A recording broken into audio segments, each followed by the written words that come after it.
Ha. Good evening, ladies and gentlemen, friends and neighbors. This is a meeting of the Stayton City Council for Monday, the 18th of April. There's a poem about that. Who else remembers it? On the 18th of April in 75, hardly a man is now alive who remembers that famous day and year. One if by land and two if by sea. Who? Come on. Silversmith in Boston. Come on.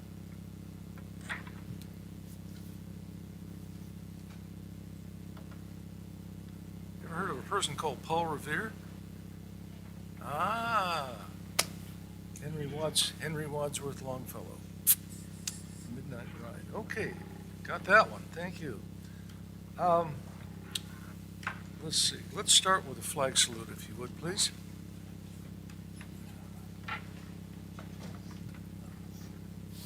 I pledge allegiance to the flag of the United States of America and to the republic for which it stands, one nation, under God, indivisible, with liberty and justice for all.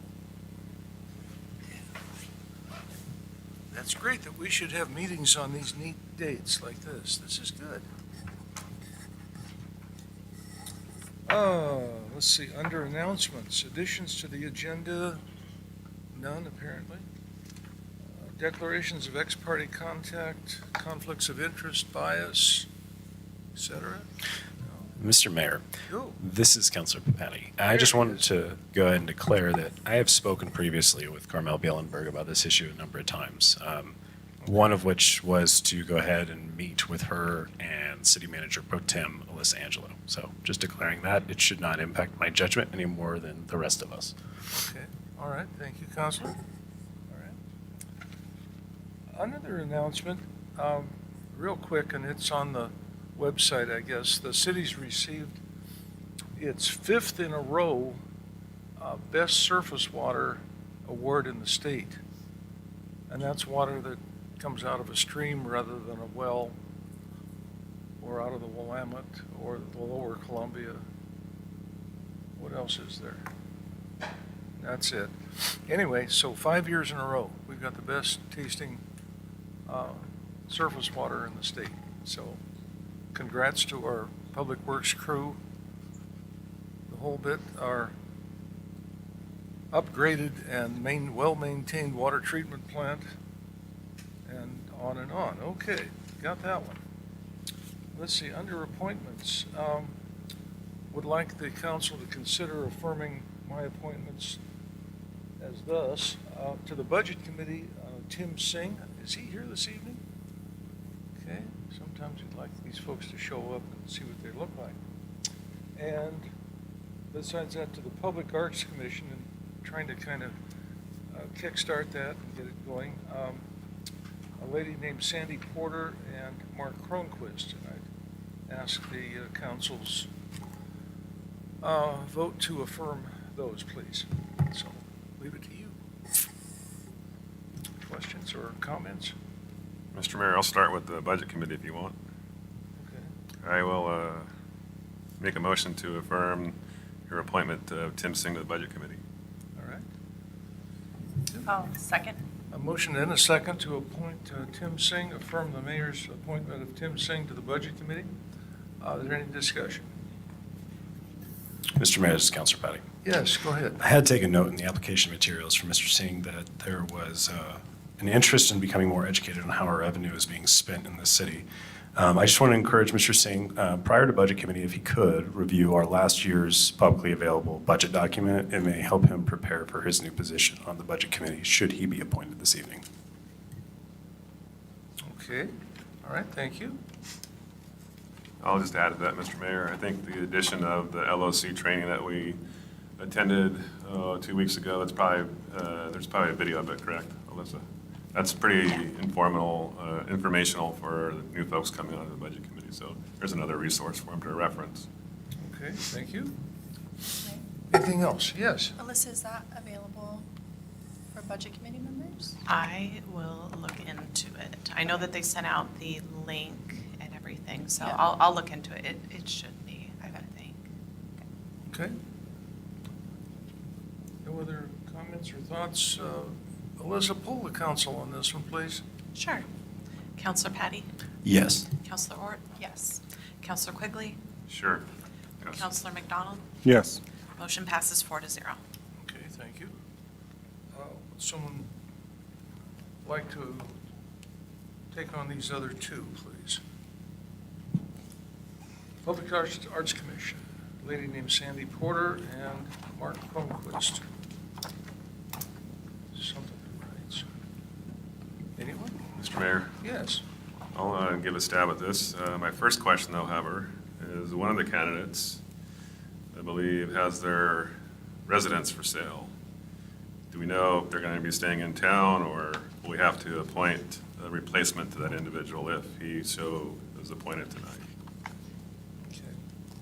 And I don't know what the status of that is, but a factor probably. Maybe something that writes, thank you, finally. Anything else on those? Mr. Mayor, this is Counselor Paddock. Yeah. Is there any ability on your part, sir, to ascertain whether or not that individual plans to stay in town and then help us make a determination on whether or not to appoint him to the commission? I don't know. Okay. I did not delve into that part of that process. I was not conflicted, but sort of subject to forces beyond my control on some of this. And so I was just given the, generally don't resort to public pressure, no matter where it comes from, but I did this time. Anyway, Mr. Mayor? I know the lady. Yes. I guess there's no guarantee that anybody on any committee is going to be long-lasting in any place. So having said that, I will make a motion to support your appointment of those two individuals to the Public Arts Commission. Okay, thank you. I'll second. All right, thank you. Ben? Any other discussion or discussion on those two? Yeah, we'd like to think that appointments stick around for a while. Anything? Mr. Mayor, Yes.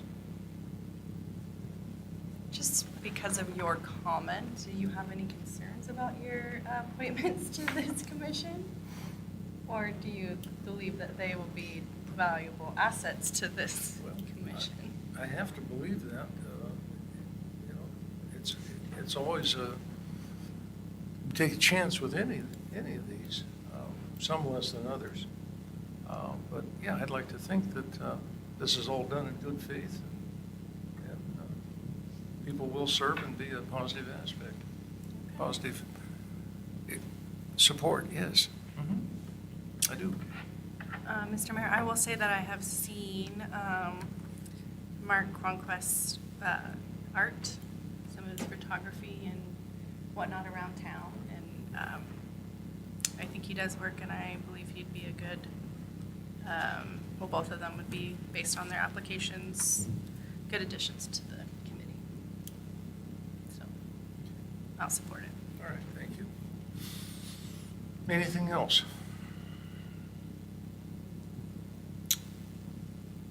If not, if we're ready for a question, Alyssa, would you go ahead and poll the council on this, please? Sure. Appointment of two people to the Arts Commission. Counselor McDonald? Yes.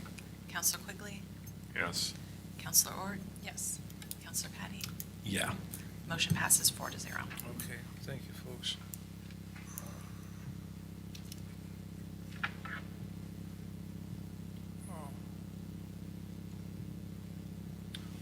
I have to tell you, I should declare, I guess, that I wasn't necessarily threatened if I didn't put this up tonight, but it was close. Public comment, is there any this evening? Alyssa? Ding. I- Is there any public comment this evening? We did receive a couple via email that were distributed Okay. after 4 o'clock this afternoon and posted to the city's website. And other than that, I didn't receive any requests right now. There may be some when we get to the chamber presentation. It sounded like they may have some, but there's a spot for that after.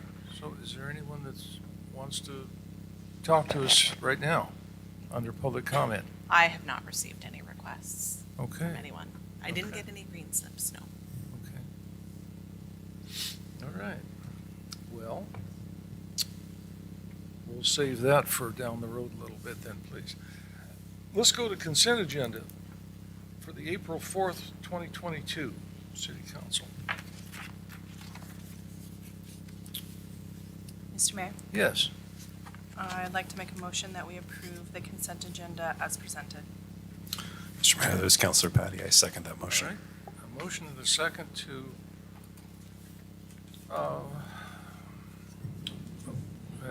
record the consent agenda for April 4th, 2022, regular session minutes.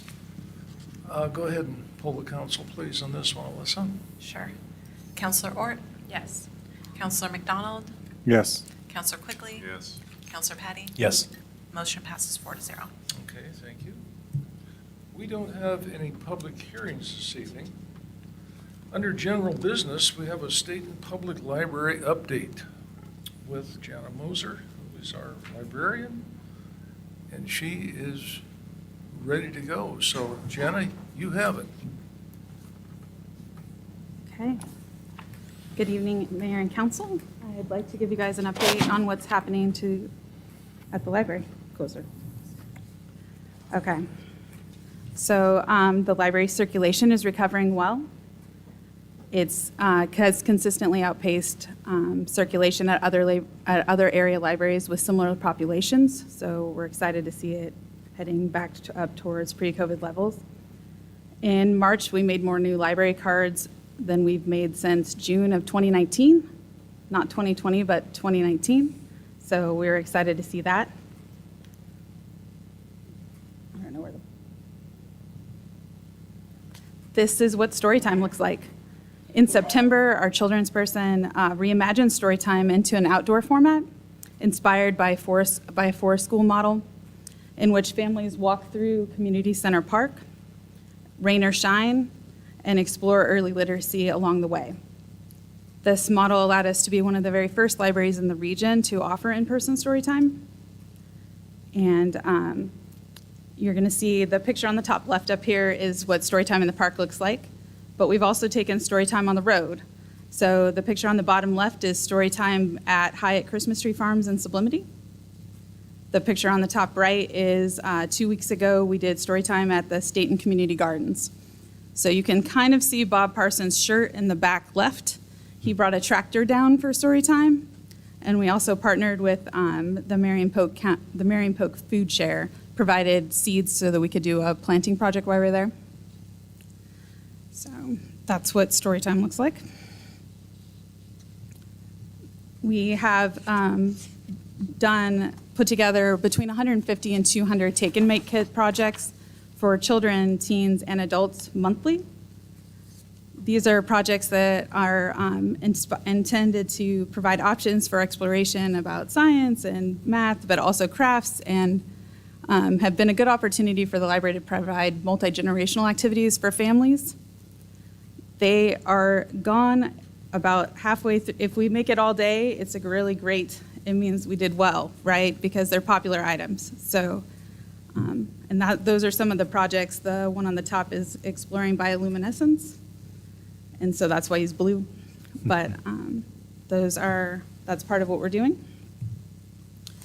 We've created a Library of Things collection. A Library of Things is a collection that expands the traditional bounds of what libraries have by providing materials like snap circuits, magnetiles, a sewing machine, a Botley coding robot, which is in the picture here, that's a coding robot, and making those items available for checkout.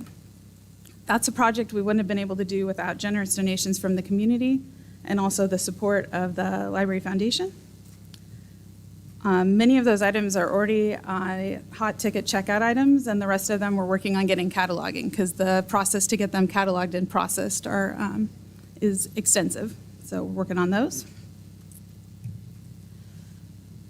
We've changed the focus of our outreach program by shifting to have a focus of increasing access to books directly to children in their homes by becoming a Dolly Parton Imagination Library affiliate.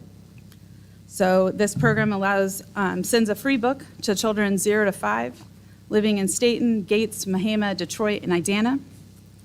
Over the weekend, we received a grant. We received the notification for a grant that will allow us to also add sublimity to our coverage area. So if you know kids in that area that are 0 to 5, they just need to sign up, and then every month they get a free book sent to their home. So it's making a big difference. This year, we've received a $15,000 ARPA grant to be able to increase our Spanish language collection and also pay to translate many of the library's forms and marketing materials into Spanish. And we're also part of this year's Libros for Oregon cohort, which means we'll get material from the International Book Fair that's in Guadalajara. We'll get books sent back to us from that. So these are pictures of brand new Spanish books on our shelves. It's been very exciting. We are also a place where you can print and use the computers and scan and copy and have tax resources available to them, to the community. We also are checking out hotspots that we received last year through a grant with Chemeketa Community College and also the Chemeketa Cooperative Regional Library Service. And that's just a piece of what's happening at the library. So we're also in the process of planning an epic summer reading program. And with that, I'd be happy to answer any questions. That's pretty exciting, Gianna. Gee whiz, where to start? Someone have questions or thoughts on this? Gianna, how close are we to, say, pre-pandemic, before 20 levels of service and? So for circulating materials, I think we're going to hit 130,000 items this year.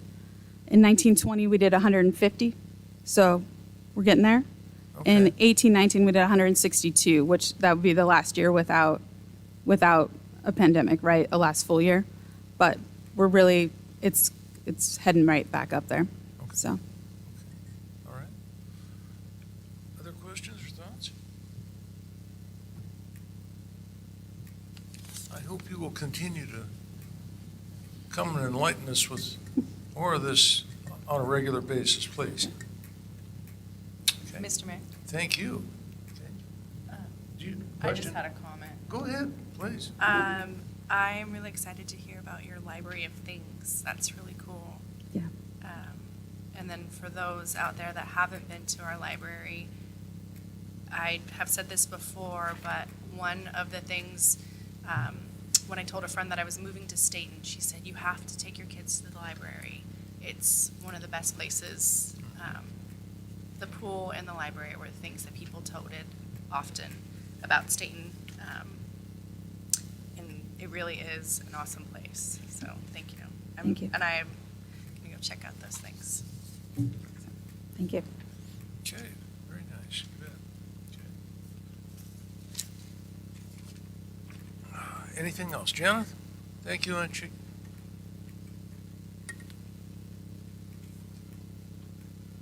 I already made a comment about not spending as much time as I'd like down there in the recent past, but I'll do better. Okay, next on our agenda this evening is State and Sublimity Chamber of Commerce staff report. Oh, and wait, unless, I guess we did we do everything on the library? I guess we did. Public comment, council discussion, I guess we got it done. Stayton Sublimity Chamber of Commerce staff report. Alyssa? Yes. If Mayor you and would, council. please. Yeah, I'll be real quick here. You have my staff report before you. The chamber had approached us and was requesting an increase to the membership fee that is budgeted for the city. And so I will go ahead and turn it over to Carmel and Okay. let her begin her presentation. Welcome. Hello, can you hear me? No? Absolutely. Is that not close enough? Is it close enough? Hello out there. Welcome. Welcome. Well, thank you for giving me the opportunity to present to you guys. I find us kind of in an awkward situation, and then I realized perhaps the reason that we're here is because we do such a good job promoting everyone else and not what we're doing. And so maybe there's not enough knowledge about what the chamber is doing in our community. So I wanted to just start with a list of sharing some of the things that our chamber has done over the last couple of years for the city of Stayton and the community. As you probably guess, we do advocate on behalf of local businesses, but we also advocate for the community as a whole. So we advocate with legislature regarding bills that affect business in our community. We usually host a candidate forum to introduce you folks who are running to the local community so the community can make informed choices. We advocated for the library levy and the pool and parks levy, and that passed this time, and it hadn't before. So I think that what we lent to that conversation definitely had positive effects. In 2020, we partnered with the Rotary and raised $97,000, and were able to disperse that to businesses in the local communities, of which 80,330 went to Stayton businesses. We distributed over 7,500 masks and other PPE during COVID to businesses and community members. And we also developed a local restaurant guide during COVID, which indicated to community members which restaurants offered takeout, curbside, drive-through, outdoor seating, when there was different closures and things changing on a weekly basis. We provided last year 150 relocation packets to people interested in moving to our area. 119 of those were either mailed out or distributed from our visitor center at the cost of $3.85.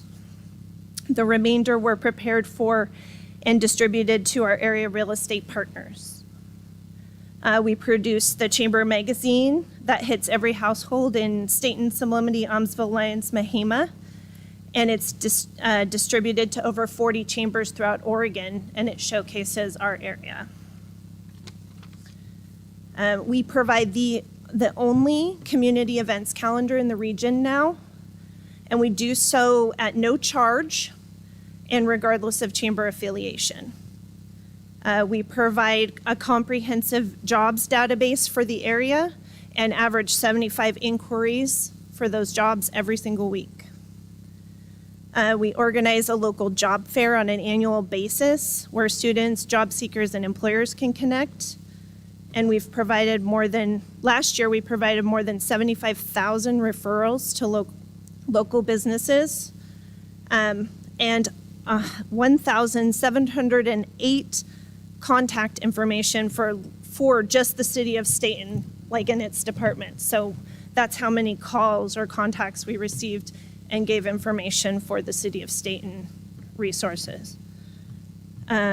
We partnered with the Stayton Police Department to sell the Sandy M. Strong stickers, decals that went on cars. We sold them also online, and we donated the cost of the transaction fees, postage, and staff time to process those orders. We've shared City of Stayton announcements and information through our email communication system and social media posts. And we've served on committees including the COVID Economic Recovery Committee, Wildfire Recovery, School District Planning, Governmental Affairs, County Commissioners, and Sanium Service Integration. We support family building blocks, CASA, the Sanium Senior Center, and the Sanium Teen Center. And we operate the Visitor Center, which is open and staffed, a minimum of 20 hours per week at a base cost of staffing, $21,320.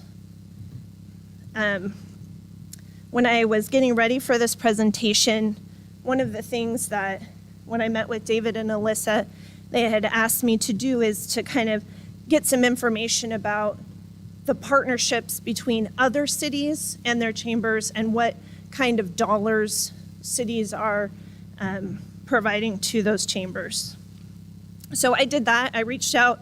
I'm part of a national chamber execs platform, and so I've got one from outside of Oregon, but that's generally similarly sized to us, and then some from within Oregon to just kind of give you guys an idea. So the Moberly Area Chamber is out of the state of Oregon, but they responded saying they serve roughly 13,000, like that's the area of the amount of people, and ours is close to 12, Stayton and Smubney. They have 2 contracts with their city, a general funding contract for $15,000 for general services to the business community. They also receive $85,000 from their city to run their visitor center. Lebanon Chamber receives membership from their city based on the number of city employees, which is a different membership model than we have. Their police department is separate, pays their own membership. And then the chamber receives a stipend of $2,500 per month to run the visitor center. So that's $30,000 per year. Tigard, which is much bigger than us, 5 times, pays separate membership for both city and their police. They sponsor events through the chamber, and they provide the chamber visitor center with $200,000 per year. Translated to Stayton's size, that would be roughly $40,000 per year. Albany Chamber also receives membership from their cities, and the Visitor Association, which is separate from their chamber, receives about $400,000 in annual revenue. Springfield Chamber receives funding to the tune of $68,000 from their city.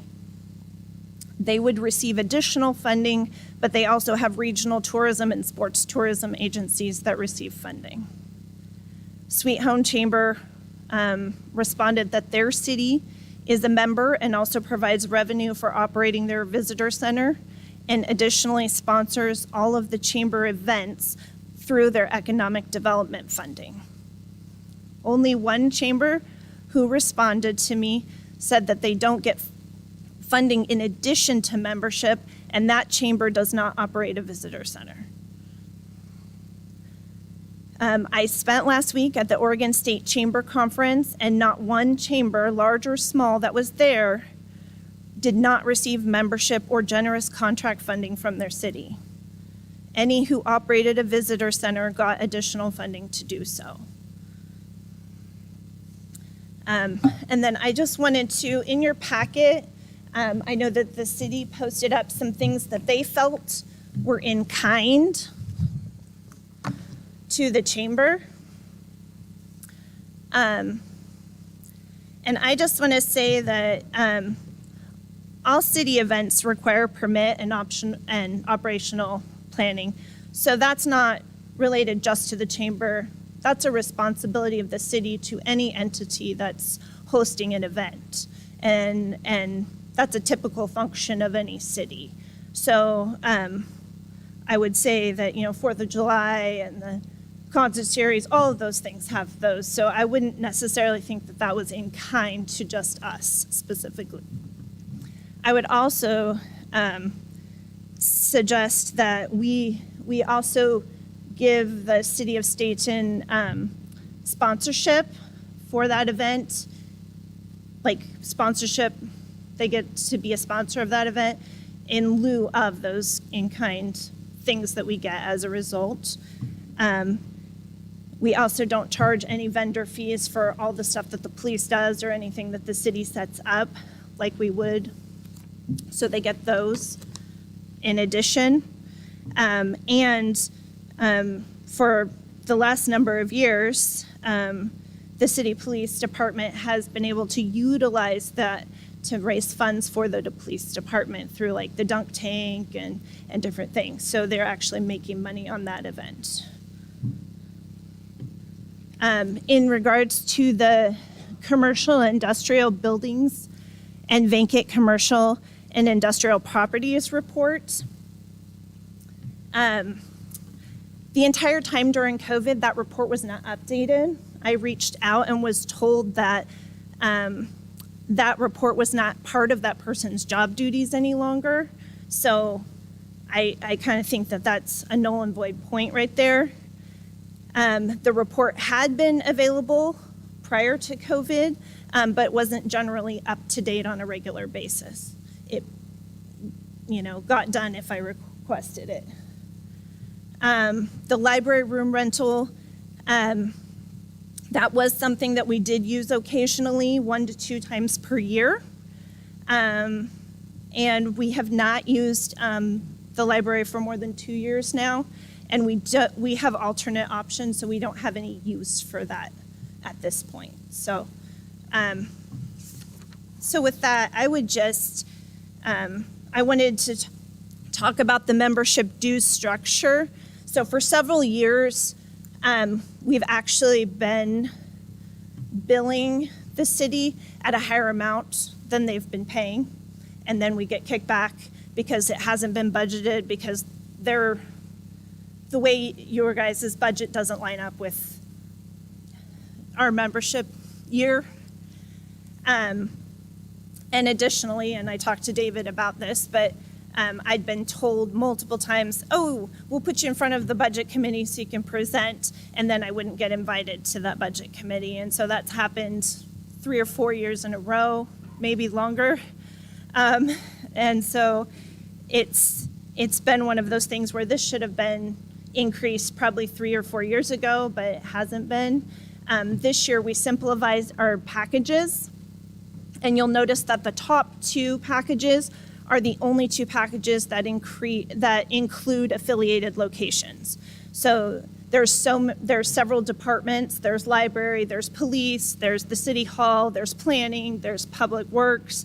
All of those are included in that $2,500, and we promote all of those locations separately. So all that information is available through the chamber.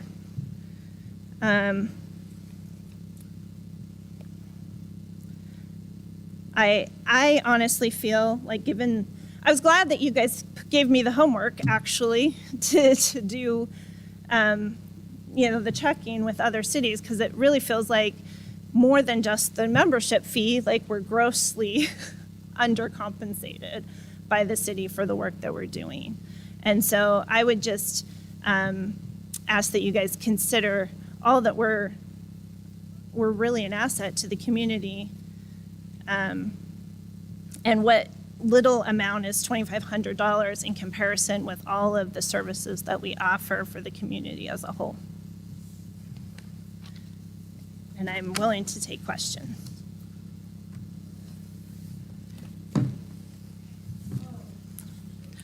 Mayor, did you want to do public comment first?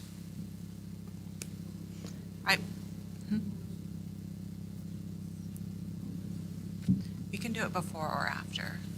I'll leave it up to you guys. I just wanted to make sure we didn't miss that, because I think that there was.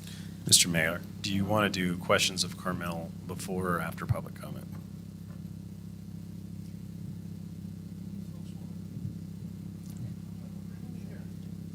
Want to do it Sounds good. after? Yeah, I like that. Okay. I have my board here, but I don't know if anybody really wants to talk, so.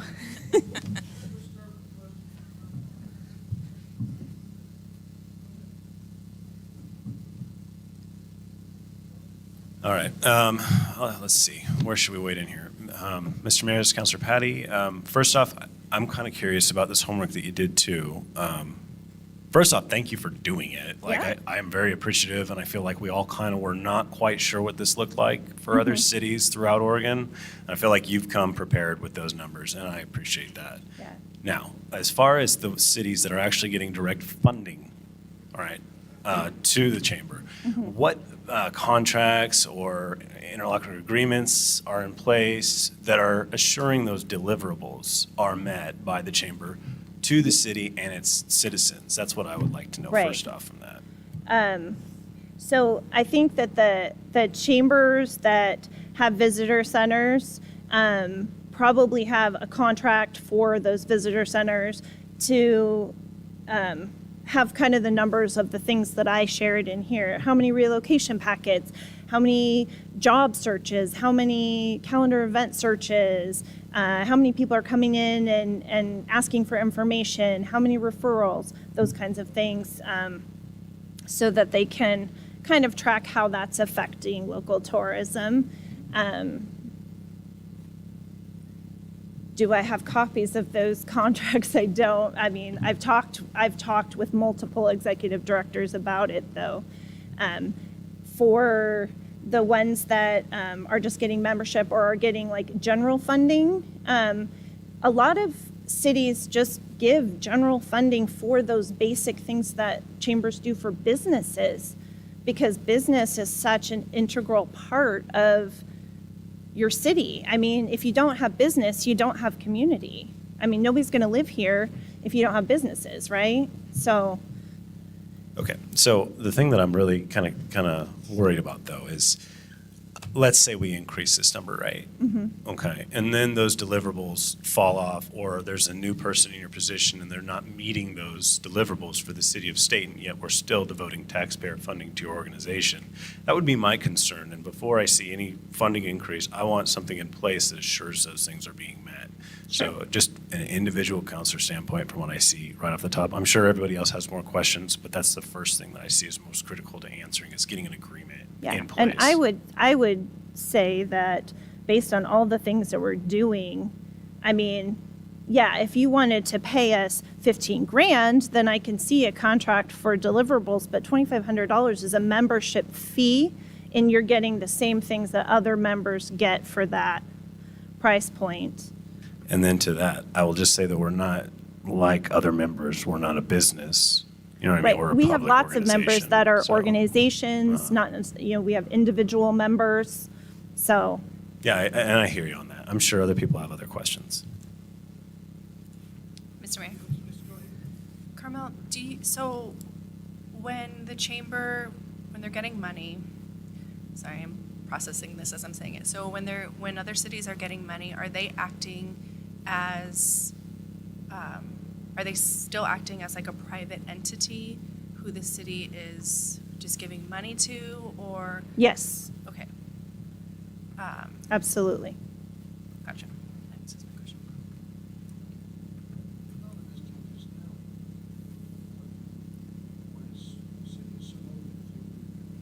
Yeah, they pay a membership level 1 down from what you guys are at. They're at 1,000 this year.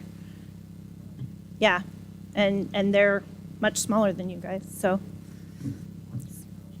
Yeah, much smaller piece of the pie and much fewer businesses than City of Stayton.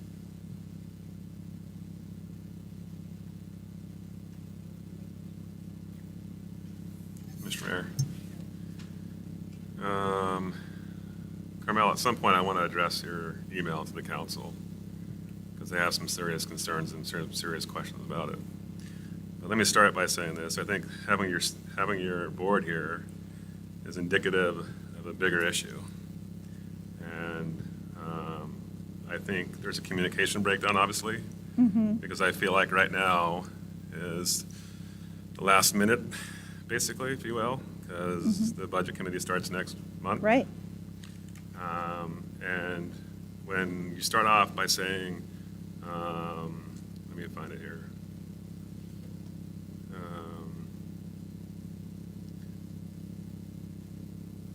However, I have received an ongoing promise to increase that line item and to allow the chamber to speak to the budget committee regarding an increase for the last 4 years. Right. And we have been consistently ignored on that front and not invited or informed. And I would like to remedy the situation. Yeah, and So- and we've reached out like the month prior. Sure, so let me you know. back up for a second. So my tenure on the council is almost 10 years, right? With the exception of my little Mm-hmm. time I took off. On that duration, not once have I been made aware of or requested anything at all from the chamber. Yeah, this was conversations between myself and the previous city manager, Okay? and we met on a monthly basis. Right. And the council had meetings with the city manager, and you think that he would relay that to the council? I would think so. And when we do the budget, on the budget committee, you would think that there's an appropriation line item in there, right, for funding, and so Right. you would think it would come up. That's where the frustration lies. Okay. So, what I would like to propose that we start anew, and I would propose to you that I would like to see representation from the council on your board. I don't know if that's a viable option for you. I know you have to go back and ask the board for it. I think that's going to set the stage for you guys to really understand both directions. So that's something I would ask you guys to consider. Okay. But there's a lot of questions I have in here, and I don't know if tonight's going to get there, but I want to yield to Ben if Ben has some other questions, and then come back to you.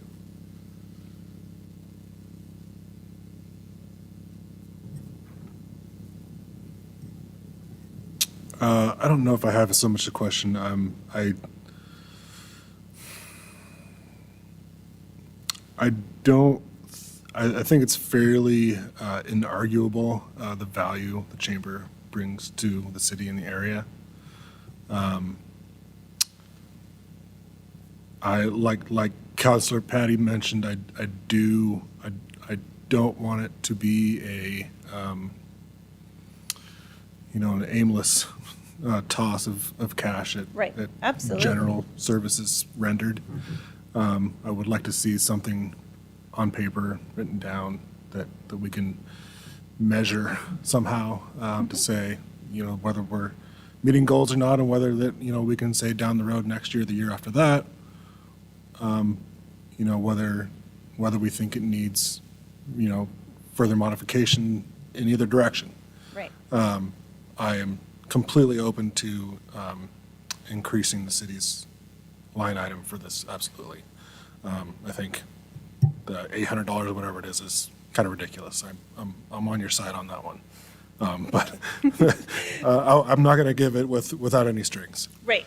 That would be my only comment. Well, and I have no problem coming and presenting quarterly, biannually, once a year, whatever you guys want on some of the things that we're doing. I can tailor those specifics, not to in general, but to some of the specifics. Obviously, I can't say, oh, this is just Stayton, because we serve like the wider community, right? But I can look and I can tell you what percentage of our chamber member businesses are from Stayton, or so if you have specific questions about that, I can get some of those facts for you.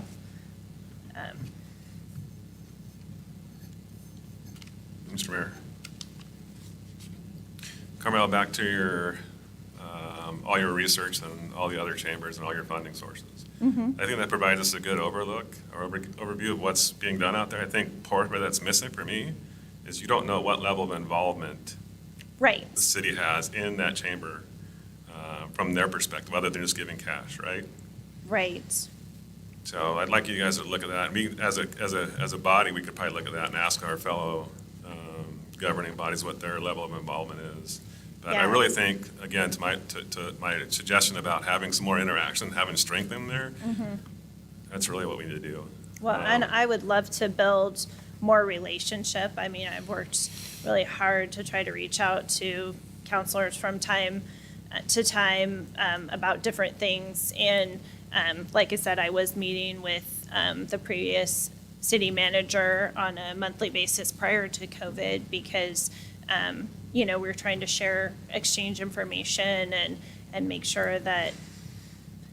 Gotcha. Yeah, I mean, got it. we're trying to have conversations. I know that in the past and my predecessor, there was some issues between chamber and city, but this is a different chamber. You can see by, Agreed, yeah. And I people think that are the new here, city so. manager that's coming on board will be a time for both of us to start all over again and.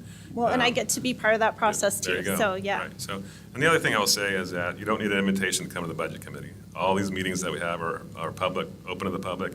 And anytime you want to come, just drop in and say, guess what? And here's And what I have to then I say. have a proposal. Right. That's Okay. part of the process. And Okay. that's really what it comes down to. So maybe that was not shared with me and I wasn't aware of how that worked. Can I So, speak to that? Sure, go ahead.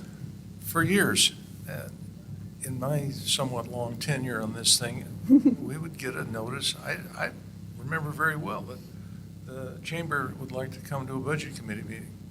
Oh, okay, thanks, Keith. Well, I guess we'll see them. Never did. oh. Like, is there a locked door? Well, Secret, sworn to if secrecy? you don't know when they are, or you don't know whether you're invited, I mean. You don't have to be invited. Well, I wasn't aware of that. I was told that we would get information about the budget committee and when to show up, and I never got that, so, Well, there's just some miscommunication, and, Somebody dropped the ball there then. Okay. How about the idea of the city having a seat on the board? How's that sound? I'm not sure. We'll have a conversation with the board. There are definitely things that, we have to be able to have conversations that might be not one, like, for our business members, and that might be a conflict of interest for the city at times if they're presenting something that is contrary to what's good for business. So, Mr. Mayor. Well, we wouldn't do anything contrary to what's good for business. Mr. Mayor. no comments. And Carmel, I know it's an extreme suggestion. Is this a way for me to try to think how we can increase the communication? Because it hasn't been there, quite honestly. Right. And I think that's the very first step on trying to really have both of us understand each other. Because the first thing I would ask you is, well, you're saying we had all this new revenue source, but there's no sales tax in Stayton. So Right. aside from that, the property tax. Right. So And- help and me I work c- through some of this. And stuff, I you know can what mean? certainly understand and appreciate you guys' position in that, loss of water, loss of revenue in other ways too, Yeah. I mean, we're all kind of in the same boat. I think, though, that we've been valuable and undercompensated for our value for a long time. And so I'm just asking for us to kind of have another look at that. And maybe it seems like we're asking for more money, but maybe we're just really asking to be valued for the work that we're doing in the community. Imagine if there was no chamber, all these things that we're doing, and if you paid somebody to do that as a city entity, it'd probably be 2 or 3 people. We do it with 1.5 staff, so, and our staff makes considerably less than city staff, so. And again, I think that, that's an ongoing communication issue. I don't think we get to this point. And, the other thing, from a like-kind quality contribution, there really is a lot to be said on what the price of services are when it comes to the police department. I mean, think about that analysis of 11 grand or whatever it was. It's pretty substantial, and there's no different than any event that I attend where we have police service. I have to pay an entry fee, and that entry fee goes to cover some of the costs of having security there. If a political candidate, president or someone comes to town, guess what? They get billed for their police services when they come down. Yeah, We just gotta- and like I said, they were making money also on the event. City of Stayton gets the sponsorship, so if you look at the sponsorship and the money made, I think that those things equal out. And I don't know if that's ever been shared with me from all my time being here. I don't think I've ever seen what the revenue result was at the end of the day. Right, yeah. So, Somebody else? Anything? Mr. Mayor, Yes. I just want to say that I can attest to the fact that Carmel has tried to like, reach out to the council, to the city, keep communication open. I've seen it. I've talked to her about that. And if you go back and watch the budget committee meetings from last year, I know quickly you weren't here, but if you go back and watch those, and then the subsequent meetings afterwards, there was even miscommunication when I was asking questions about, because I knew that the chamber and specifically RDS wanted to come forward with proposals, and I feel like I wasn't the only one that knew that. And so, and that was on the radar, that wasn't expressed to those two specific groups. There may have been more that I didn't even know about. And then when I asked, when is the appropriate time for these people to come forward, these groups to come forward, I was told it was after the budget committee meeting. Well, then we get the council, we have our meeting, and we only have one, I don't know if we want to talk about this too, we only have one public comment time when we meet several times. So I think that because we meet several times, we should probably have more opportunities for people to provide public comment throughout the process. I don't know if that's something we want to consider, but that's a tangent. So we pass the budget, we get to the meeting that I thought was something we could talk about this, and then I was told if we don't pass the budget today, then we're not going to have we're not going to be able to move forward with funding the city, and that was very frustrating.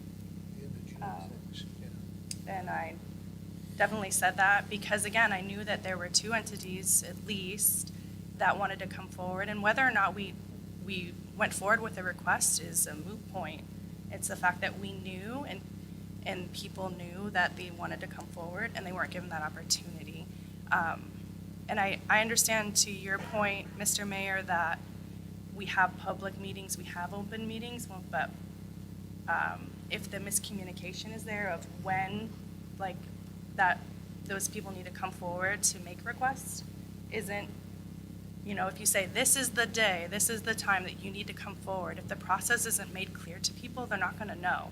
Until I was up here, I didn't know the process either. So it's really hard to expect our community members to really know that as well. So I want to say on the part of however we decide to move forward with these situations, when we know that people from the community want to be involved, we really should make it a point to reach out to them as well.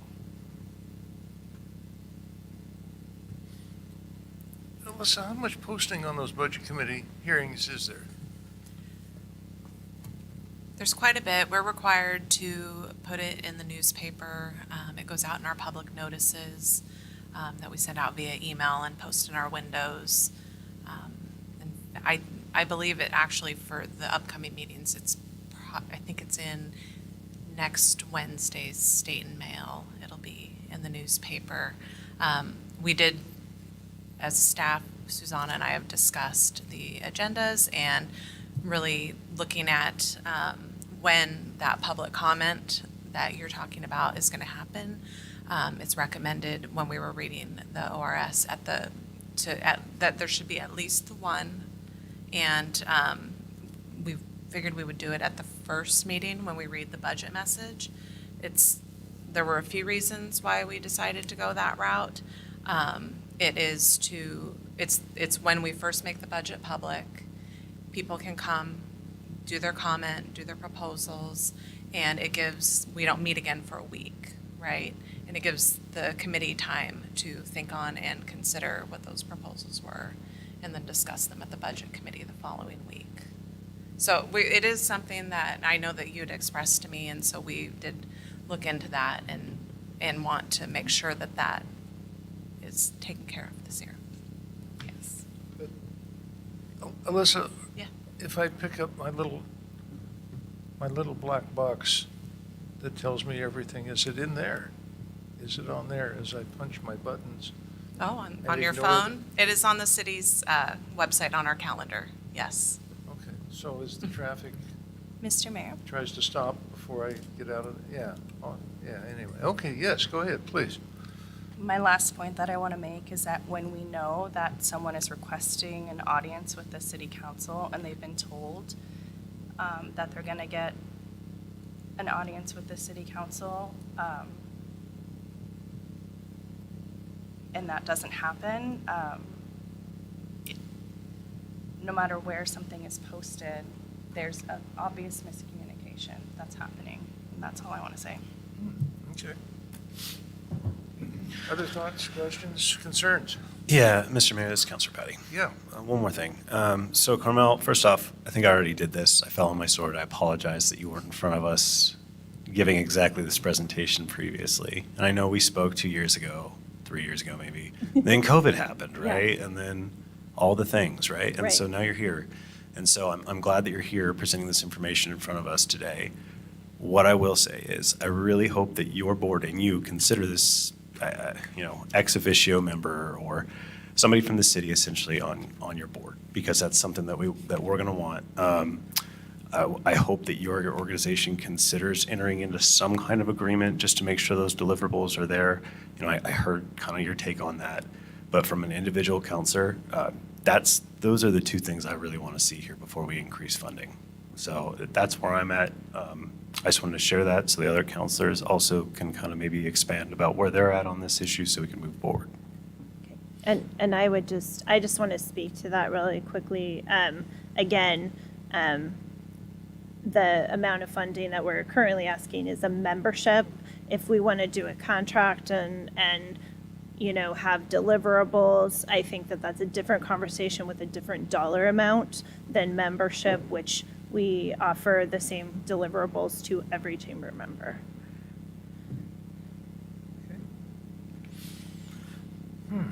Mr. Mayor, this is Councilor Patty. I would like to know kind of what your idea for that number is. It sounds like maybe you've thought about that. Am I wrong? I haven't given that enough discussion. I mean, I didn't realize how little we were receiving from our city in comparison with other chambers until I did this homework. So, yeah. I mean, I knew we weren't getting anything for the visitor center, which is unusual.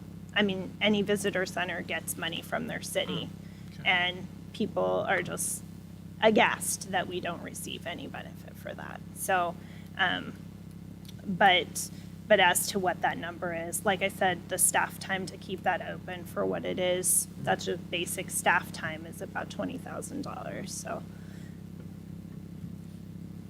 Carmel, do you have enough copies of the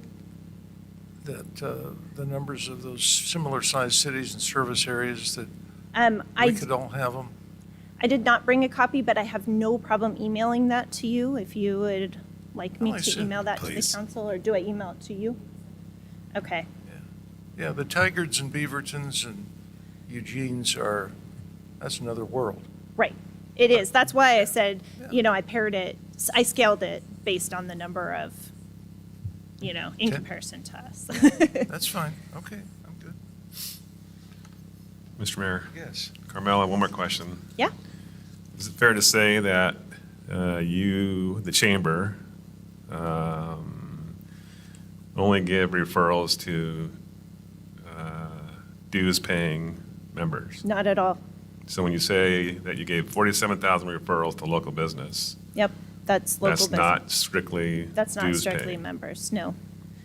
I would say a large number of those are because people that are going onto our website, looking at our directory, are going to find chamber members there specifically. But when we do, in-person referrals, when we post on social media, those aren't limited to members, just members. And the same with those COVID grants that we gave out that funding for, that was members or non-members. We did not, the thing is that it's not fair for members to carry the load for all the non-members also. But the fact of the matter is, so they have more benefits, but we work for all the businesses in the community, and we work for the community. Our mission is business success and community livability.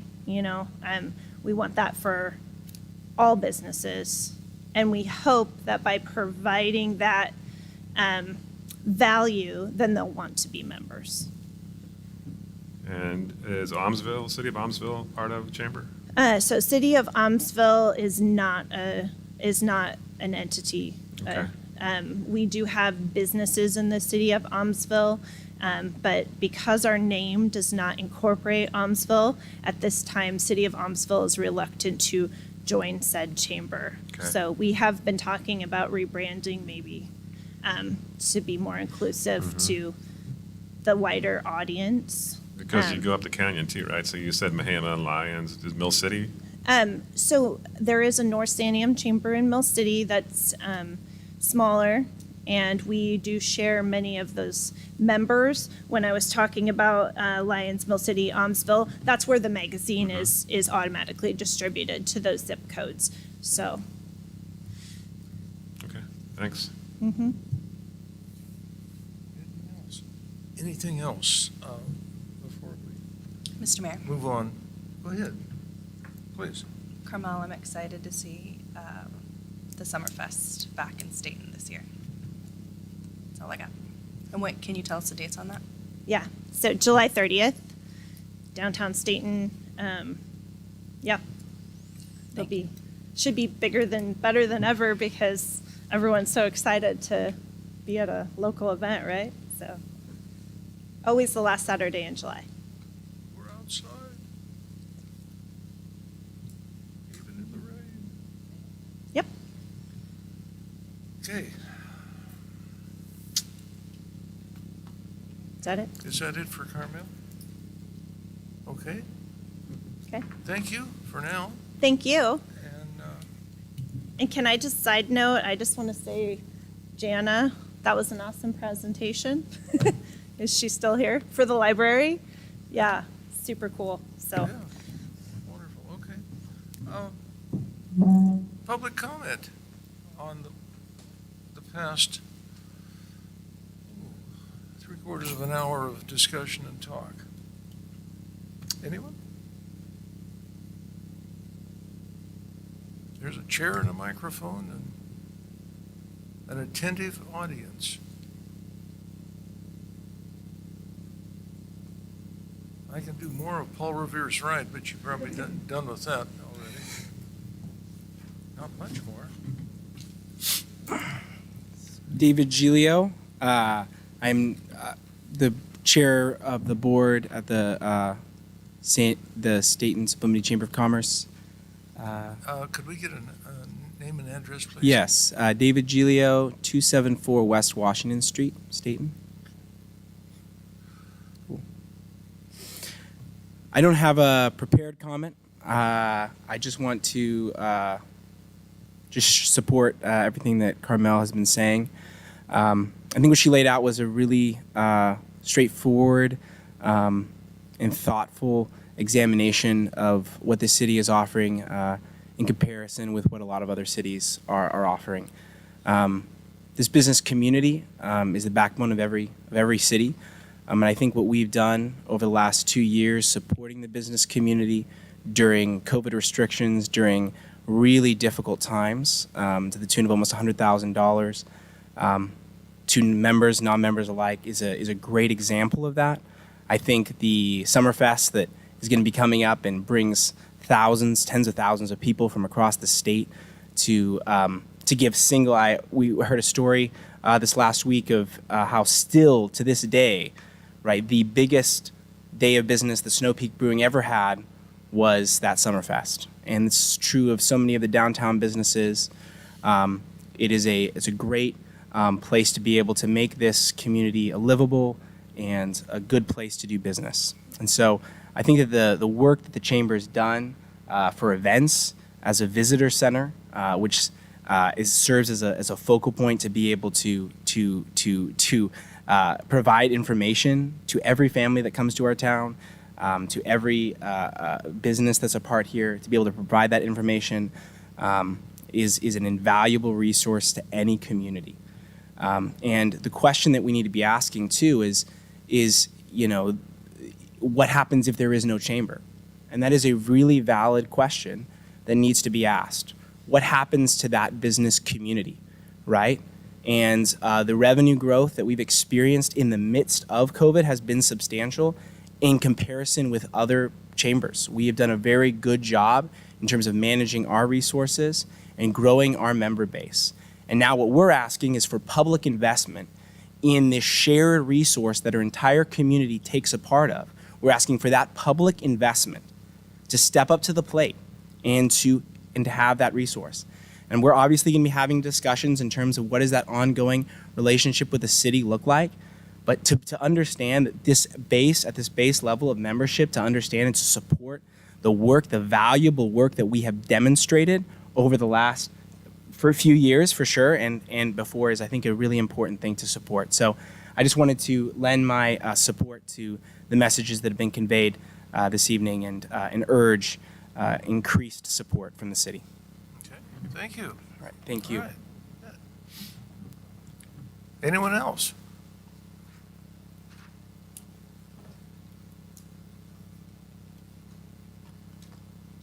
Well, then, council, some possible decisions to make, or some decisions to make, a decision. What would you folks like to do? We're presented with a couple of options. And has everyone had a chance to see those? I hope they have. Yes, go Mr. ahead. Mayor, I have a question. Counsel? So, this may be for Susanna, but maybe it's for you, Alyssa. I see her back there. I saw her back there. Okay, so let's say that we wanted to approve the contribution and increase it. Is that something that we can do right now with the budget timelines and whatnot? So I guess my real question is this something that we need to wait till next month to talk to the budget committee about? No, I Or- think what you can do is, if you choose to go that route, is what Susanna would do is build it into the budget that we're going to bring back to the budget committee. So it would just be in there already ahead of time, essentially. Okay, for Yeah. the next fiscal year? Yes. Okay. Okay. Other comments, thoughts, ways to proceed?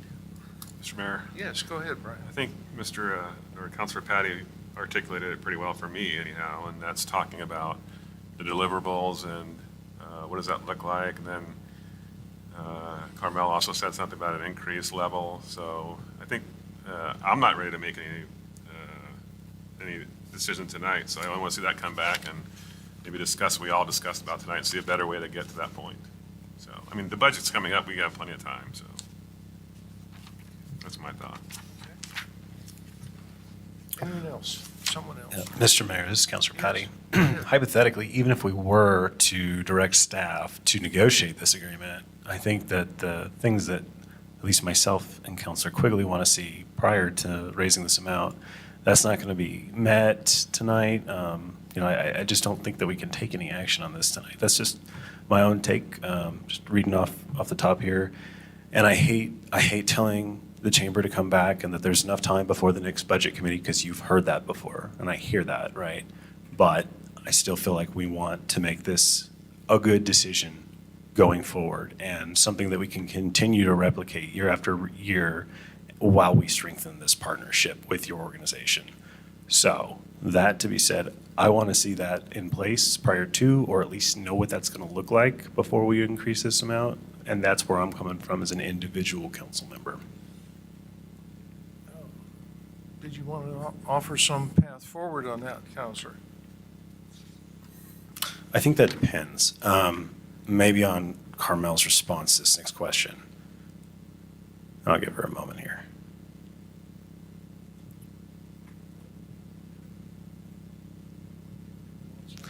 Should we direct staff to enter into this agreement? Would that be something that you'd be willing to entertain as far as some kind of boilerplate agreement, as far as what these deliverables would look like for our organization prior to making this motion?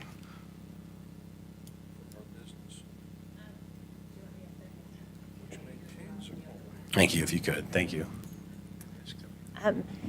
If we're going to entertain deliverables that exceed like what just basic membership is, then then I think that that is something that we'd entertain. If it's just membership, that's what all members pay. And so those aren't separate for the city than for any other entity. And those deliverables are what is included in that tier package, and that tier is the lowest tier that you guys can entertain with all the departments. Otherwise, each of those departments would be billed separately at those lower amounts, and it's a wash, right? It comes out basically the same. Okay, so I just wanted to make sure to clarify something real quick with that.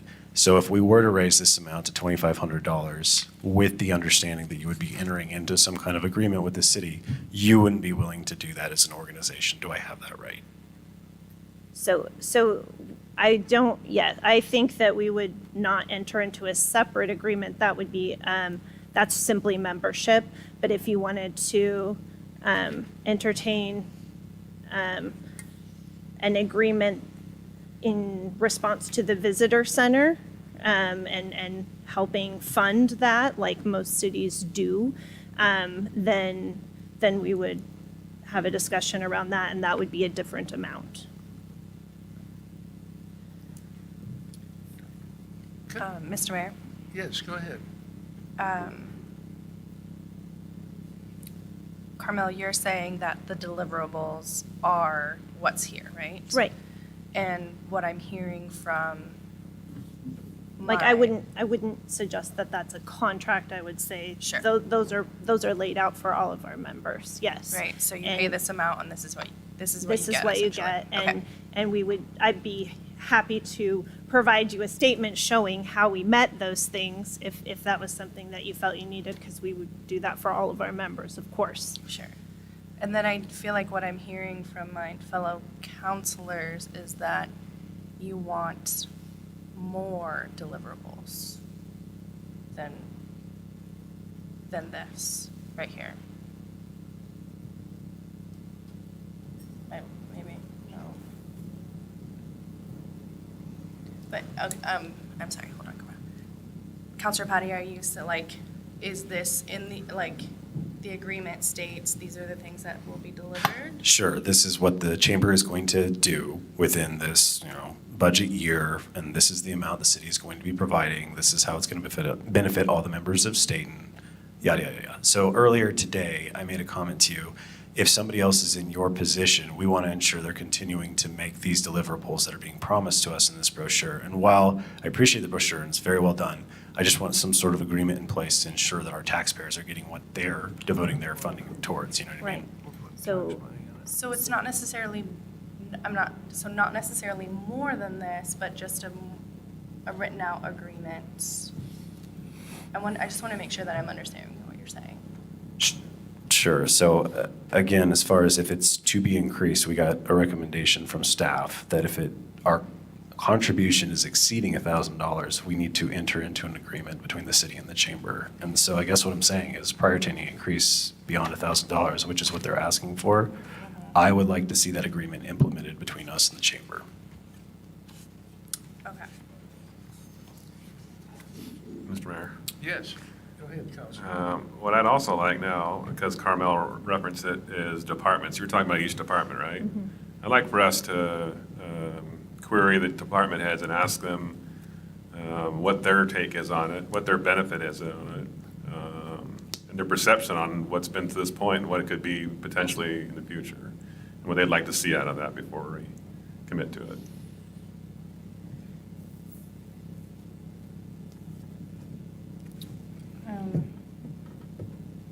Mr. Mayor? Go ahead.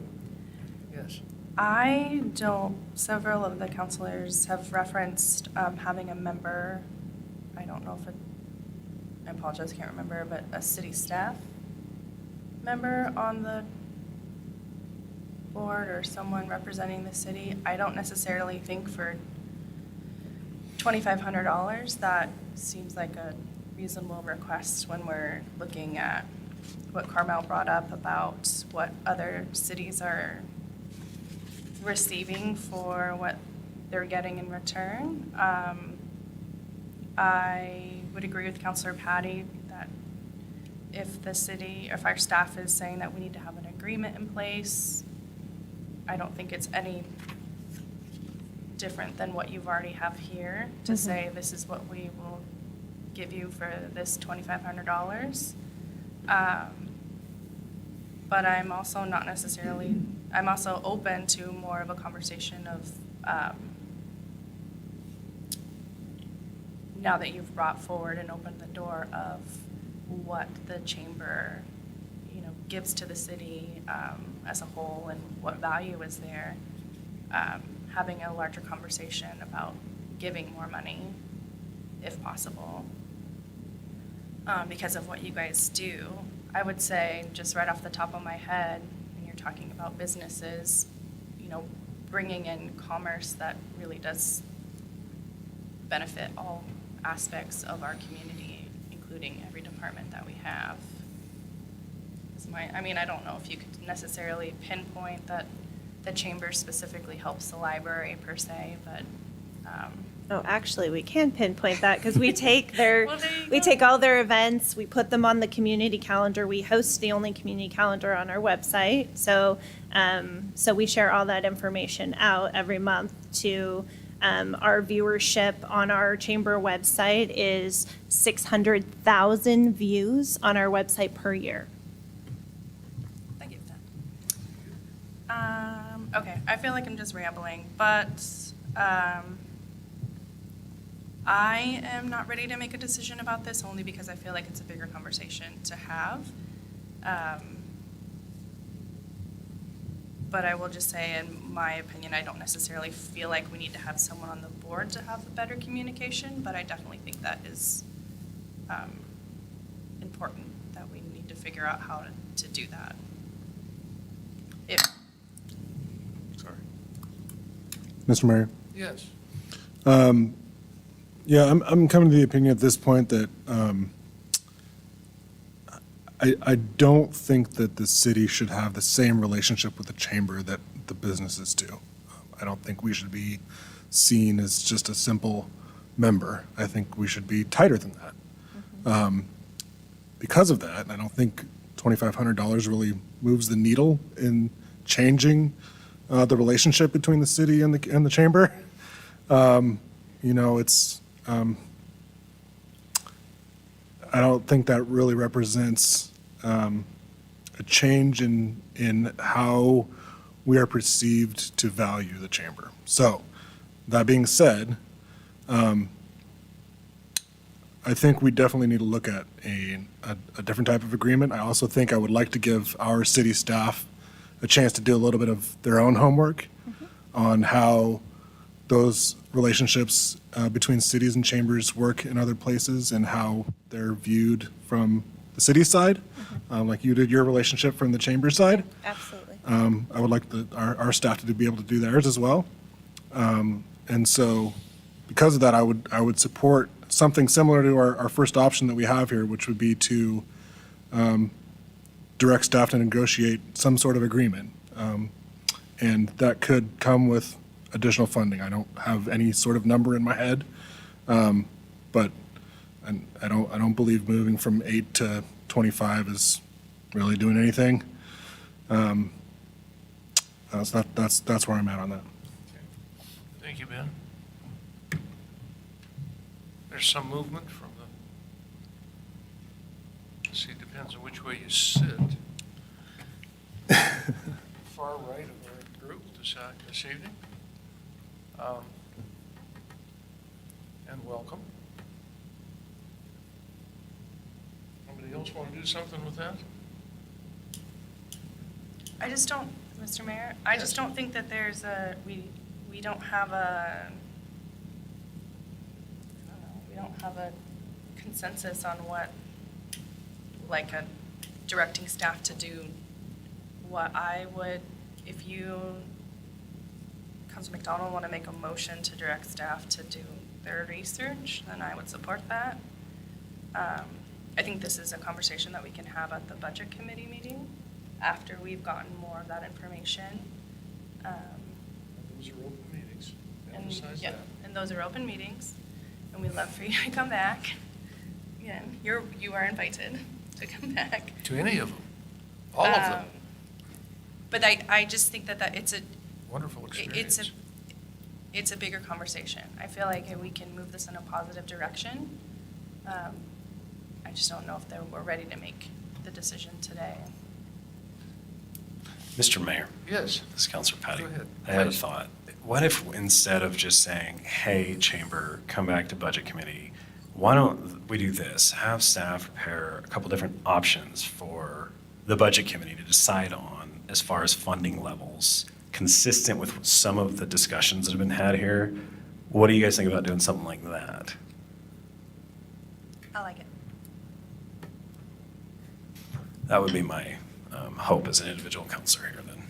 Okay, so I'll make a motion Okay. instead of Good. waiting for somebody else to do it. Okay, I'd like to make a motion to direct staff to do a little bit of homework, like Councilor McDonald was talking about, in terms of the reciprocal relationship with cities to the chambers and what that looks like, and to prepare several options, 3 to 4, let's say, of what funding levels could look like if we're going to increase the level and just keep it a membership type of thing, if we're going to, I guess, keep it the same, increase the level, and then what that looks like for expectations, guidelines, and deliverables on those levels. Okay. Repeat that back, Mr. Mayor.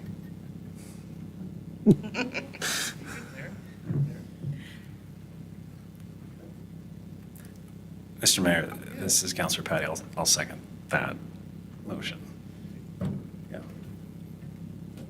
You got that written down, Alyssa? I have part of it written down. I was going to depend on my wonderful assistant Tammy when she does the minutes, to get that down exactly the way Councilor Ort said it. I have part of it written. So, a motion, an exploratory search of the city relationship with the Chamber of Commerce. Mhm. Okay, pretty good. What that looks like. Um, And then several options for the budget committee. Okay, under choose from. discussion. Carmel, is there a place in the chamber for the groups that provide essential services? Yes. Not just as the young man that made the earlier comments under public comment about the chamber being, I want to say lifeblood, but I was going to use that for us. The things that maintain the quality of life. Here's a place, here's a city that has the best tasting water in the state, 5 Right. years in a row. Yep. That ought to be worth something. Yeah, and we share that People- information out too. Well, no, but there are people that provide communication services. Right. There are people that provide public safety. Mhm. And all of these they're businesses, but they're different. Yeah, and we include all of that information in the community magazine, and we have information in the chamber. We have lists of all rental companies and apartment, companies for people moving to the area. I mean, we have lists of daycares, we have lists of churches, we have lists of event rental facilities. We offer all of that information to the community, and we're emailing information out constantly to people who are requesting stuff. So, yes. I mean, we are the one-stop hub for anything you need to know. Is there a special place in that membership or in that, all those considerations for these, let's call them super businesses, these essentials? Public works, water, sewer, police, fire, all those things that are not, they're businesses, but they're not 8 to 5s. Right? Do you see what I'm saying? I'm not sure what you're asking exactly. Well, is there a special classification for those? No. These things that are There not- are 5 tiers. Those tiers are laid out for you in the brochure. And so fire and planning and all those city entities are all departments under that tier that we have for the $2,500. Okay, so- It's the same with like the school district, which has multiple locations or whatnot. We do have two members at the top tier, which are the Sanium Hospital and SCTC, both pay at that $5,000 level. Again, essential services. Mm-hmm. Yeah. All right, Mr. Mayor, yes. I'm I sorry. think what you're asking, and the clarification, the distinction is because one's government, one's private business. So, There is that. yep, the one reference to find all that information is on the City of Stayton website when it comes to government function. I want to clarify something. My suggestion about having a member on your board was extreme measure, right? I'm trying to just really increase the level of communication. Communication. For you to come here and sit there and tell us, here's what we've done this entire time, it should be with something we already know because we've been Right. talking about that over and over and over again. That's all I'm asking is that we have ability to reestablish that connection. Yeah. So it doesn't come to this point where, hey, because you tell me all this stuff, great, okay. I can say, okay, I can trust that, but at some point you got to verify it all, right? Right. And so that's where I'm at right now currently. Yeah, and I completely understand that and respect that, of course. And I guess I will apologize for not being on the council at the time that you guys came to the budget committee and asked to have a voice in it. So had I been here and that been the situation, I think hopefully things would have been different. But now that you know, now everyone's out there, you guys have an open policy to come anytime unannounced and say, public comment, here we are. So, but being part of the council now, I apologize for not having that go through. Okay. Anything else? We've got a motion and a second on the floor to explore this relationship. You ready for should we go to a vote? Alyssa, would you poll the council, please? Sure. Counselor Ort? Yes. Counselor Quigley? I'm not sure what we're voting on. Ah, Sorry, I'm not. I wanna- No, that's okay. Yeah. It's okay. Okay. Exploring this relationship. the motion summarized was to direct staff to research relationships that from the city's point of view with their chambers and prepare proposals to bring forward to the budget committee for the committee to consider. So we're going to bypass the council and go right to the budget committee?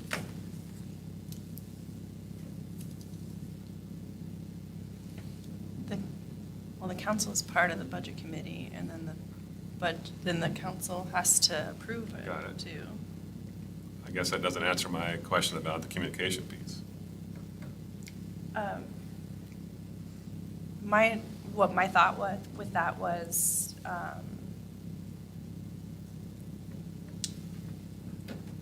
well, maybe I didn't add that part in there, but my thought was that in structuring moving forward what that relationship looked like, then we can also or identify what that communication looks like. Okay, I'm concerned that we don't just go strictly to the budget committee. They approve the dollar increase and there's no changes outside of that. That's my concern.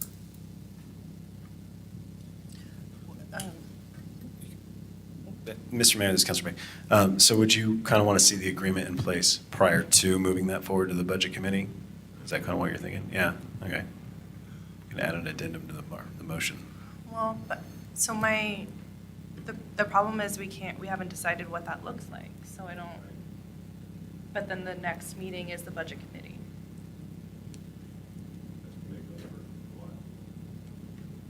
We're in the voting on the question, so. Well, in that's the case, I'll vote no. Okay. But can I,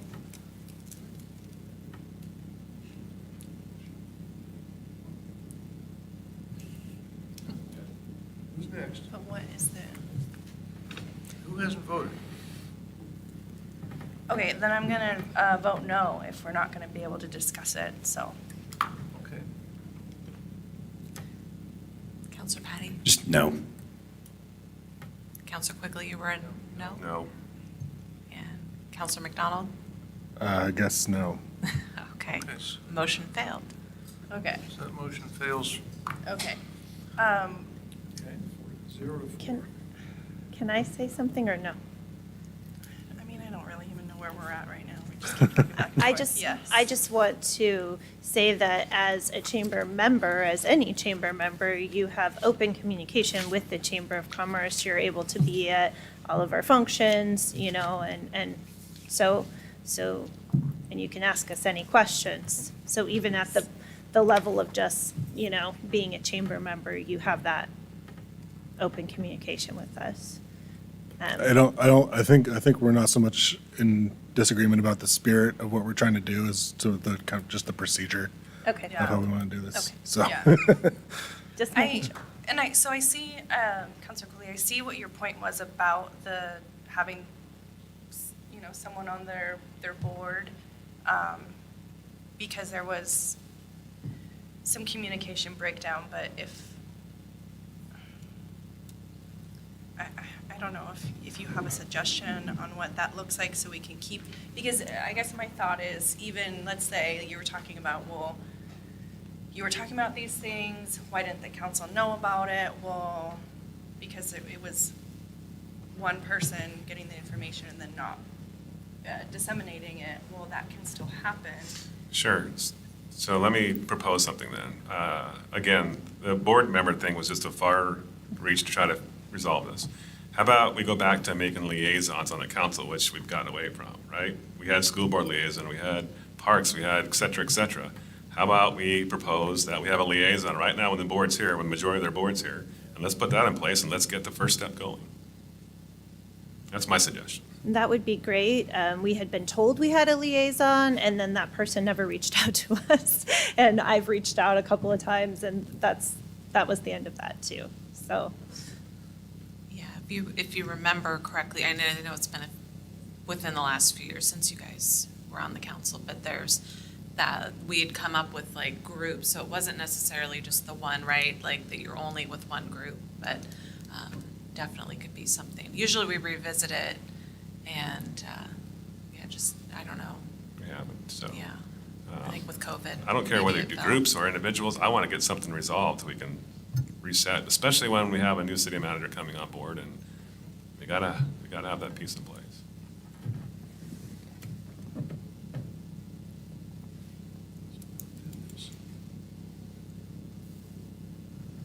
So are you making a motion to have a specific council member be a liaison?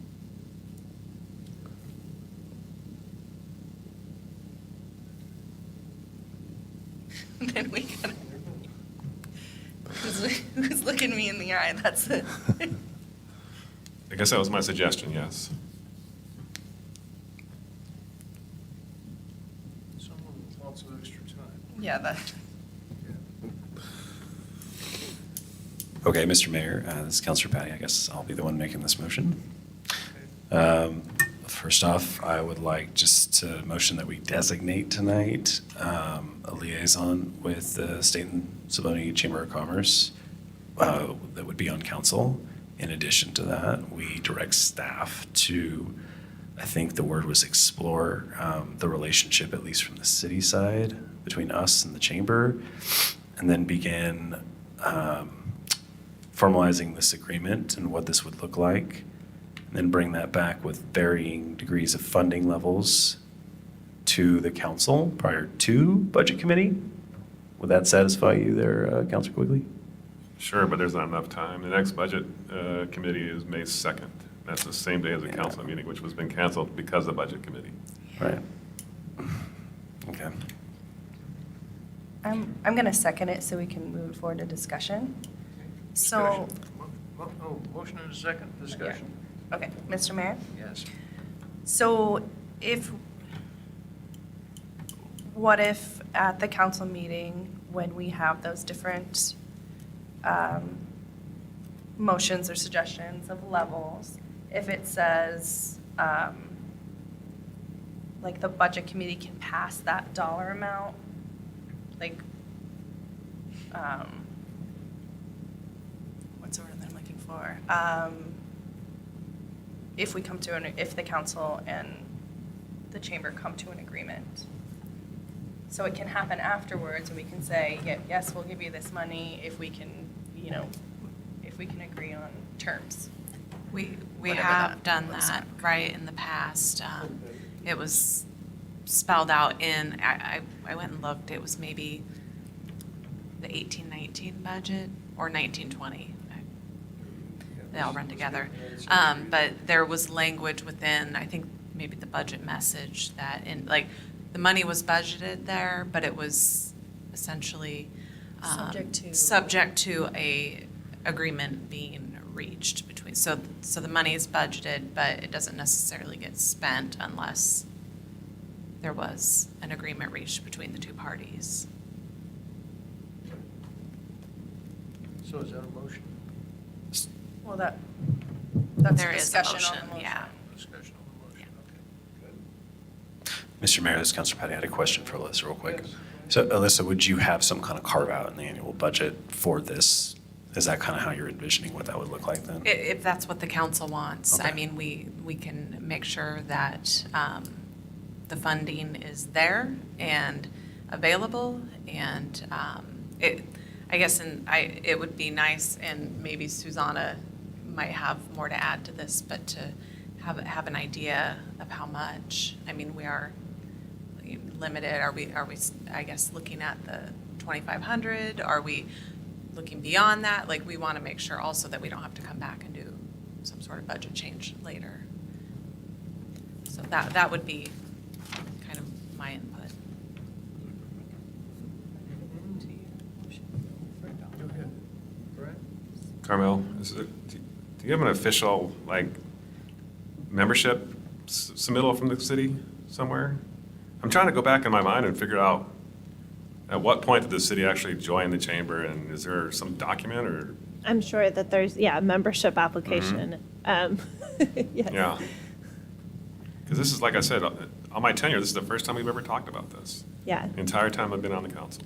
Yeah. So- Well, the city has been a member for as long as I, can go back in the record. So, Right. I mean, it would be very uncommon for a city not to be a member of their chamber. It's about 99.9% of all cities are the members of their chamber. Oh, yeah, that part I'm aware of. I'm trying to think from a billing perspective, what's been the amount you received in the most recent years outside of, so before COVID, what was the last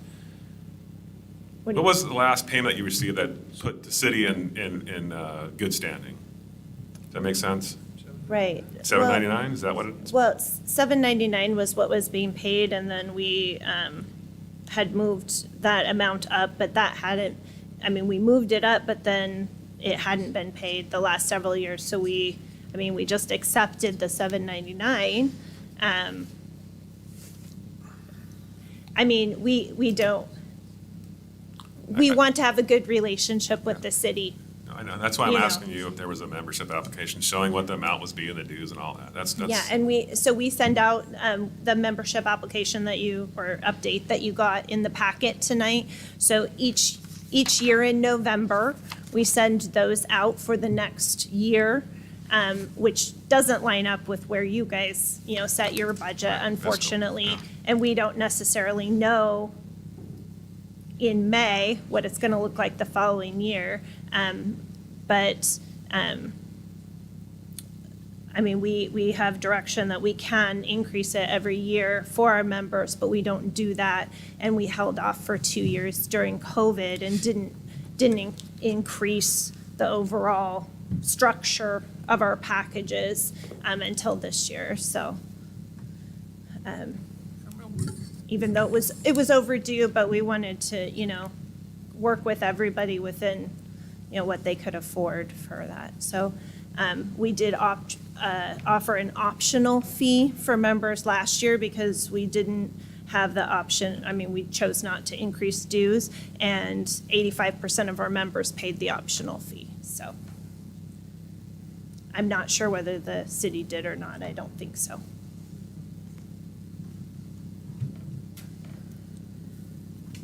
Mr. Mayor, Yes. this is Councilor Patty.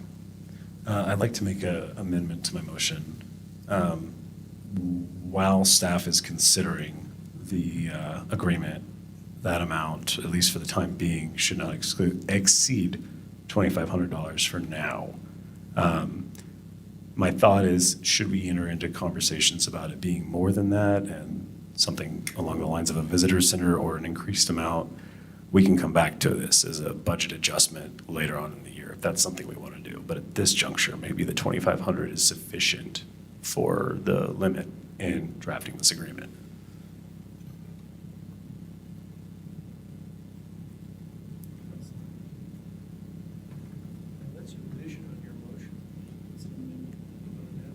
Mr. Mayor, Councilor Patty, it's an amendment to my motion.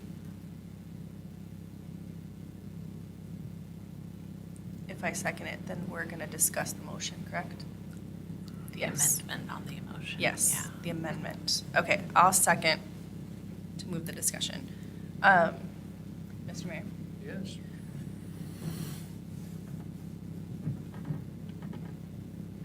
Sorry, Councilor Patty. Were you saying, and just for clarification's sake, were you saying we're still going to do the expiration part of it? What? So you're adding a dollar amount,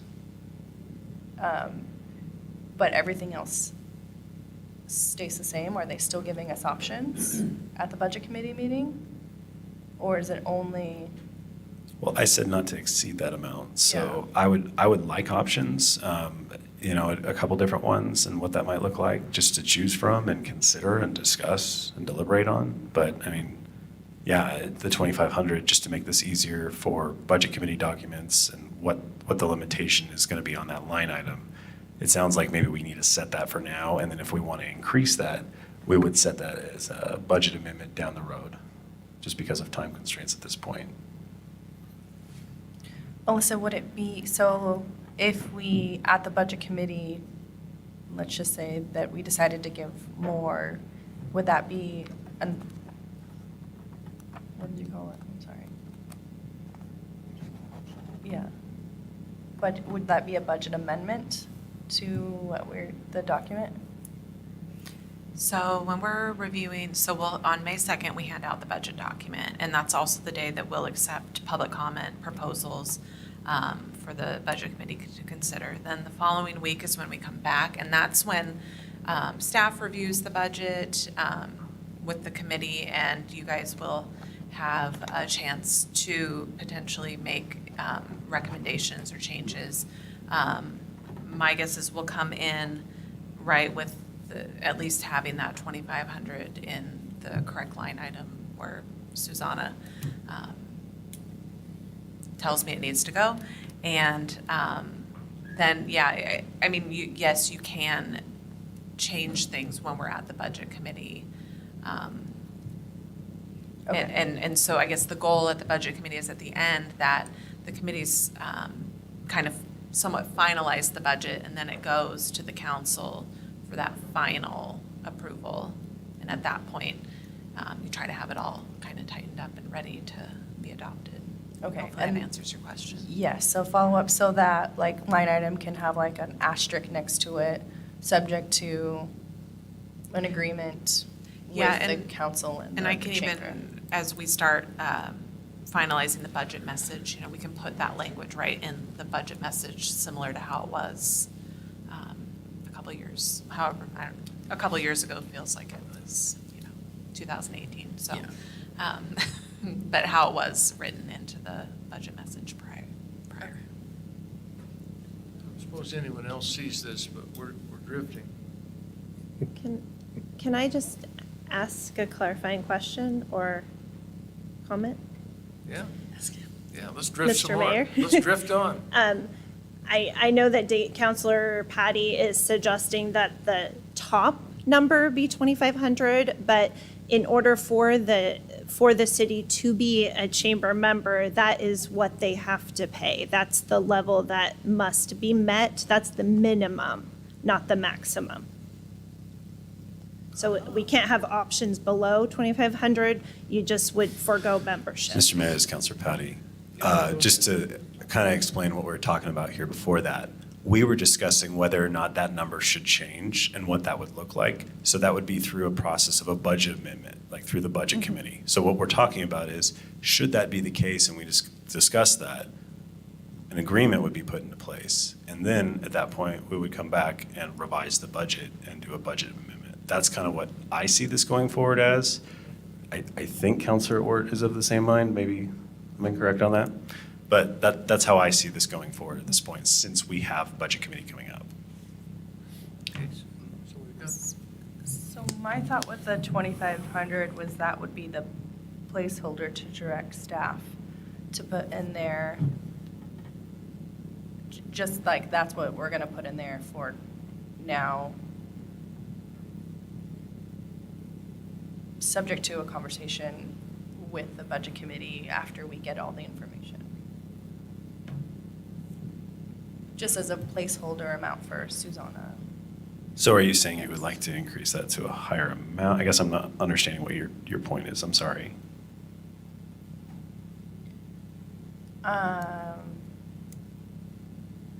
Well, to Carmel's point, if $2,500 is the minimum to be a chamber member, then I think it has to be 2,500.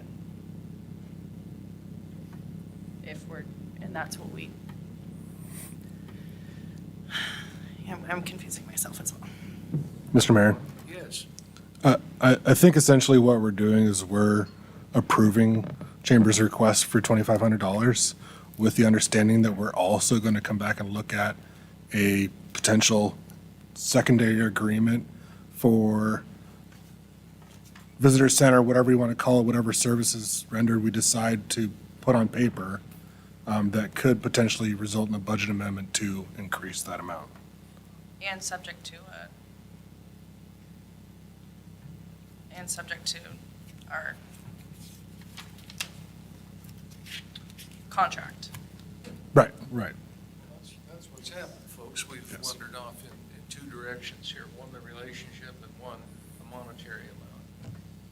So we ought to try to consolidate this if we can and move on if we could. So what have we got? We got a motion on the floor and an amendment? We have the Yeah, so we need to vote on the amendment, and then we can vote on the final Okay, motion. okay. Redo the amendment for me, Sure. if you would, please. It was an amendment to add to the original motion that the dollar amount should not exceed $2,500. Okay. All right. And is there just any more discussion on that? I don't know about the not to exceed part of it. I think that's where I'm getting tripped up. I know you've explained it, but because if we go to the budget committee meeting, it sounds like to me, we're directing the budget committee to not give them any more money than $2,500. That's what it sounds like to me. Is that what you're intending? Is your microphone? Sorry about that. This is Councilor Patty. At this point, I'm just wishing to set it at that amount, and get the agreement in place. Should we increase that? And to Councilor Quigley's point, like, the agreement's not going to be able to be in place prior to budget committee. So if they approve that and the agreement's not in place, I have a problem with that as an individual councilor. I would like to see the agreement in place in tangent with this amount of money being contributed. So, I mean, what I'm hoping is that we can reach an agreement on this $2,500 in budget committee, and then if we want to go ahead and increase that amount, we create some kind of formal agreement.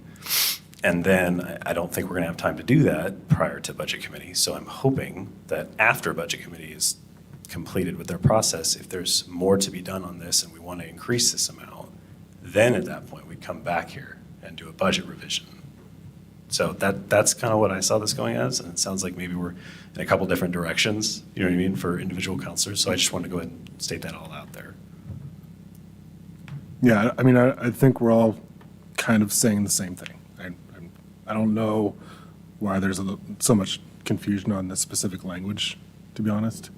Because I guess to your point, Councilman McDonald, my thought is that the budget committee committee is the time to make those dollar amount changes, but from what I understand is that you're saying we can do that afterwards. And so Well, we revise the budget all the time, and they bring revisions back to us that we vote on as a council. So that's where I see that happening. Okay. Okay.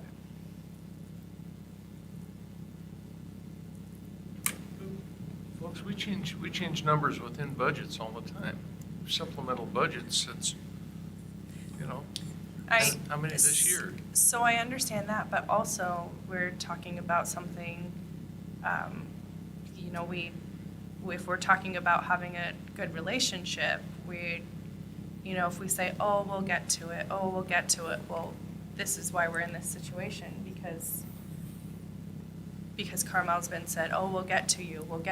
So I don't know when are we gonna get to it if we're not gonna do it at the budget committee meeting, is my thought. So I'm just gonna, here's what I'm hearing is for now, you want to make sure that there's a placeholder in the budget for the $2,500, correct? Yes. And then on top of that, you want us to come back with more information to the council. So to me, at the budget committee, it'll be in the budget. That placeholder will be there, and it's sort of in lieu of an agreement being reached. And so that could be that we come back at maybe it's the first meeting in June or the second meeting, when we can get it back on the schedule, like it's gonna come back for further discussion for the council to be able to make a decision. And it depends on what the funding amount that you guys decide on at that point. And Susanna will have time to be able to, you know, educate you on how it impacts the budget and all of that great stuff that she can do. But that way, I just wanted to like kind of summarize that and make sure maybe that's kind of where we're going. It's not necessarily that we're doing the 2,500 and then it's falling off. The discussion will continue. We just aren't going to be able to continue that discussion before the budget committee. Did I kind of hit that? Yes, I think you've got it right. Okay. I just want to make sure that we're not setting up the expectation then that we're going to be making a decision at the budget committee. Right. Because Counselor Quigley was saying he doesn't feel comfortable establishing any further monetary, which I guess makes sense if we don't have an agreement. Okay. But even the 2,500 is subject to. It would be, yeah. I mean, it would be essentially, it's there, and until you guys say, yes, spend it, we will. Okay. But it's, yeah, I guess I just want to make sure, like, it's not going to fall off. Like, it'll be coming back. It's not, we're not going to kick the can down the road, I guess you Okay. could say. Okay, I'm good. You ready to do some voting or All right. on the amendment? On the amendment, yes, which was the not to exceed $2,500 to the original motion. Counselor Patty? Yes. Counselor Ort? Yes. Counselor Quigley? No. Counselor McDonald? Yes. Okay, motion passes 3-1. Okay, now to the motion. Okay. Okay, that is to designate a council liaison, direct staff to explore the relationship with the chambers, the city chamber relationship, and return to council with proposals, and to include now the not to exceed $2,500. Counselor McDonald? Yes. Counselor Quigley? No. Counselor Ort? Yes. Counselor Patty? Yes. Okay, motion passes 3-1. Okay.